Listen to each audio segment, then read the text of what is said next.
La visite du chef de l'État iranien en France, l'Iran qui retrouve un rôle sur la scène internationale après la levée des sanctions liées au nucléaire, est à Paris pour une visite considérée comme une étape clé dans son rapprochement avec l'Europe.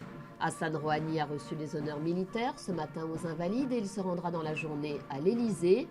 Deux grands sujets, la diplomatie avec la guerre en Syrie, l'Iran étant un acteur majeur dans la région, et l'économie avec quelques contrats juteux pour la France, notamment Airbus et PSA. La Suède veut expulser jusqu'à 80 000 demandeurs d'asile. En 2015, près de 163 000 personnes ont déposé une demande d'asile auprès de ce pays connu pour être traditionnellement une terre d'accueil. Mais rapporté à sa population, la Suède a accueilli encore plus de réfugiés que l'Allemagne. En temps ordinaire, les expulsions se font sur des vols commerciaux.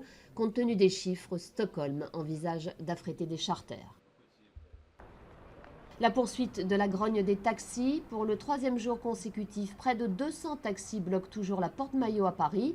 La nomination mardi d'un médiateur par Manuel Valls n'y a rien fait. Les taxis dénoncent la concurrence des VTC dont ils demandent la suppression, pure et simple.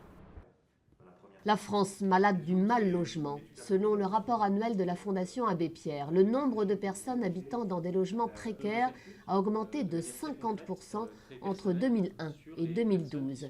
Avec ce chiffre alarmant, 15 millions de personnes sont mal logées, c'est-à-dire sans eau ou sans électricité ou sanitaire.